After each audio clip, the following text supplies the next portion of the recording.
it's TT. Welcome back to Spooky Prompts 2023. We're going to flip through here. Look at all of these prompts that we've done.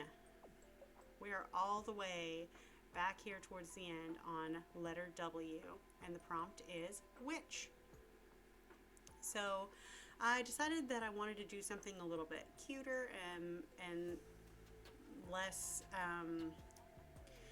grotesque than the pop culture kind of staple that we think of when we think of a witch. We think of like the green tinted skin and warts and, you know, the big hooked nose and, I just wanted to paint something cute. So I got my jelly gouache out to sit down for a fun, enjoyable painting session.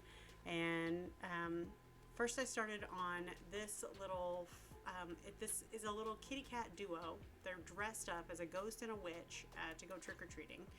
And so first I started on the little ghost cat, painted the entire sheet with like a light blue color, and then I added purple into the folds to give it some definition.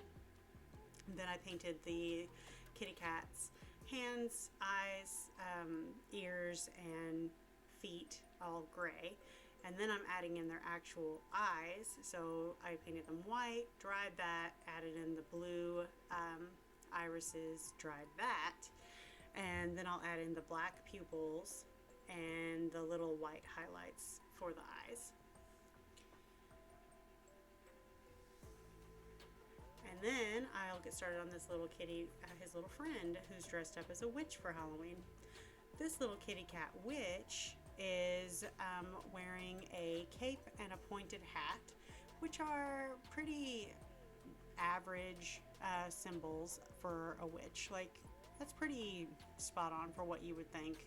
I'm dressing up as a witch for Halloween. What am I going to need? Well, I'm obviously going to need a pointed hat, and I'm going to need, a broom. And so this little kitty is wearing a pointed hat and a cape. So I don't actually know what the symbolism is for the cape with regards to a witch. Pointed hats, whenever I tried to look it up, they didn't have like a specific origin either for that. It just kind of was like a sign of the time whenever witch hunts really were a hot ticket item.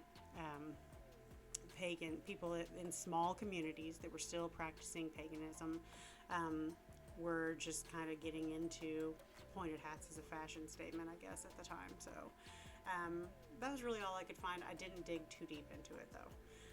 So some other symbols you might be familiar with for a witch would be like a broom, which they say that witches would use a broom to sweep negative energy out of their home before they start a ritual.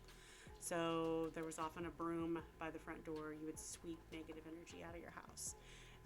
Or a black cat. Witches often kept cats as a familiar, and the cats would do them the service of keeping mice and rats out of their home. So black cats kind of became associated with witches in like pop culture. Another one would be like a cauldron. Cauldrons are symbolic of transformation because you put all of your ingredients into this cauldron and then you start heating them up and it transforms into something else. So it's really interesting. I like to go and look for the origins of things whenever I'm learning about things. I like to go and find out, like, well, why is it that way? So I did do a little bit of research into witch symbolism, I guess, but I didn't really delve too deep into it. So that's definitely something that if you're interested in, you should go check it out because you can learn a lot. Witches are not all the wicked witch of the West. So this little guy I'm almost done with though, finishing up that trick-or-treat bag.